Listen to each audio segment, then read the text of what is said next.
राकेश हमारे साथ लगातार बने हुए हैं। राकेश, हम ये सब चीज देख रहे हैं कि शुरुआती रुझान में आम आदमी पार्टी लीड लगातार जो बनाती थी पिछले 2 चुनावों में, 3 चुनावों में, इस बार वो करिश्मा नजर नहीं आ रहा है और बीजेपी आगे चल रही 10 सीटों पर।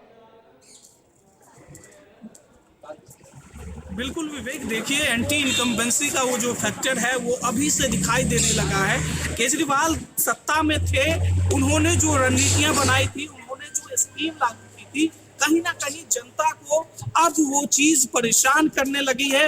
और लगातार वो जब एलजी पर विवाद खड़ा करते थे, एलजी पर आरोप लगाते थे कि काम नहीं करने दिया जाता है, तो कहीं ना कहीं जनता अब उब चुकी है। तो इस वजह से जो एग्जिट पोल में बताया जा रहा था कि बीजेपी को कहीं ना कहीं लीड मिलने वाली है, तो वो बीजेपी को लीड मिलता हुआ दिखाई दे रहा है। क्योंकि अभी शुरुआती रुझान है तो स्पष्ट आंकड़ा कुछ देर बाद सामने आएगा, लेकिन जो एग्जिट पोल के 9 एग्जिट पोल में जो अनुमान लगाया गया कि बीजेपी 26-27 सालों के बाद दिल्ली की सत्ता में एक बार काबिज हो सकती है, तो लेकिन शुरुआती दौर में अभी जो है मतपत्रों की गिनती हो रही है, ईवीएम जब खुलेगी उसके जब रुझान आएंगे तब पता चलेगा। राकेश, आप केजरीवाल के घर पर मौजूद हैं, घर के बाहर मौजूद हैं, वहां कुछ हलचल दिख रही है, तस्वीर दिखा सकते हो तो बताइए क्या नजारा है वहां का।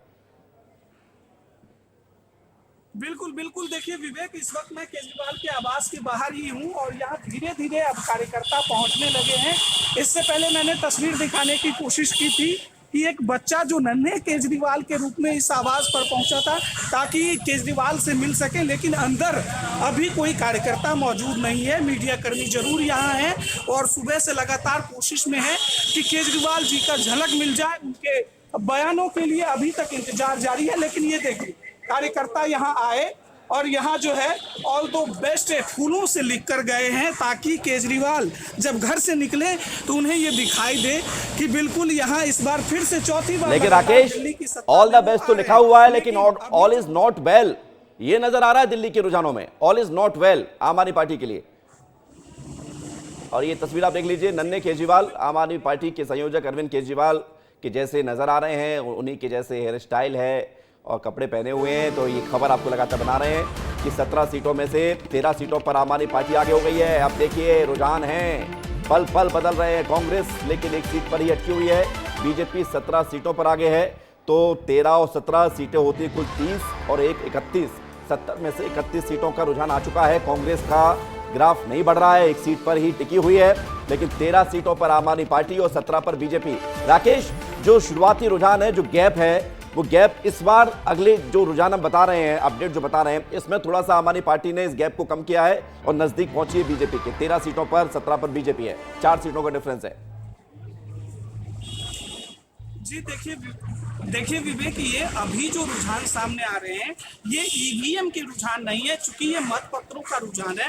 और धीरे धीरे जब भी एंटी इनकम्बेंसी की बात होती है तो मत पत्र में जो है वो जब उसकी गिनती होती है तो विपक्षी पार्टी के खेमे में जो है रुझान जाता दिखाई देता है। लेकिन जब ईवीएम की काउंटिंग शुरू होगी और ईवीएम से जब रुझान सामने आएंगे तो कहीं ना कहीं ये सवाल जरूर खड़ा होगा कि अब दिल्ली की जनता क्या आम आदमी पार्टी को नहीं चाह रही है। लेकिन अभी देखिए ये जो गैप फुलफिल हुआ है तो कहीं ना कहीं जबरदस्त टक्कर देखने को मिलेगी, क्योंकि अभी ये शुरुआती रुझान है। एक तरफ बीजेपी, दूसरी तरफ आम आदमी पार्टी, और कांग्रेस इस चुनाव में भी नगण्य रही है। वो रुझानों में भी दिखाई दे रहा है कि कांग्रेस नगण्य स्थिति में है। आम आदमी पार्टी ने इस गैप को जरूर फुलफिल किया है, लेकिन ये जब ईवीएम की काउंटिंग होगी तो क्या आम आदमी पार्टी को दिल्ली की जनता एक बार फिर से पसंद कर रही है? क्या बीजेपी ने जो केजरीवाल पर आरोप लगाए, आम आदमी पार्टी पर आरोप लगाए और इस बार जो फ्री पॉलिटिक्स के जरिए दिल्ली की सत्ता पाने की कोशिश हुई है,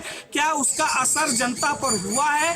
क्या ऑटो ड्राइवर्स ने पार्टियों का साथ दिया है? अरविंद केजरीवाल के पहले ब्रांड एम्बेसडर हुआ करते थे, क्या उन्होंने साथ दिया है? जो 18 स्विंग वोटर्स, देखिए साथ जो देना ना देना ये तो और स्थिति साफ होगी अगले आधे घंटे के बाद, जब 9 बजे तक का आंकड़ा सामने आ जाएगा।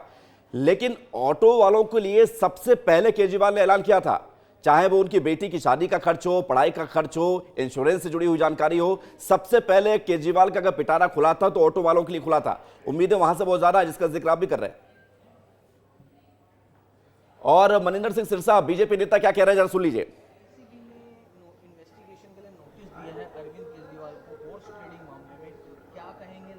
अरे वो झूठ पे झूठ बोलता है। वो तो पंजाब सरकार में भी कहा था उन्होंने, पंजाब के एमएलए खरीद रहे हैं, उन्हीं की सरकार है, वहां तो इन्वेस्टिगेशन आज तक नहीं हो पाई। दिल्ली में एसीबी उनसे पूछ रही तो जवाब नहीं दे रहे। वो तो फ्रॉड आदमी है। इसी झूठ, बेईमानी और मकारी के कारण ही दिल्ली के लोग अरविंद केजरीवाल जी को हटाना चाहते हैं। संदीप दीक्षित का सुबह बयान आया कि पार्टी हाईकमान तय करेगी अलायंस को लेकर कांग्रेस और आम आदमी पार्टी का क्या मोर्चा होगा। क्या अलायंस होगा भाई, क्या बातें कर रहे हो? अरे उनकी जमानतें नहीं बचने वाली कांग्रेस की, एक भी सीट पे जमानत नहीं बचेगी, और दूसरी तरफ आम आदमी पार्टी की 20 सीटें नहीं आने वाली, तो काय का अलायंस होगा? ये क्या नई नई बच्चों वाली बातें करते हैं। संदीप दीक्षित बड़े मैच्योर लीडर हैं, मुझे नहीं लगता कि ऐसी स्टेटमेंट उनको देनी चाहिए।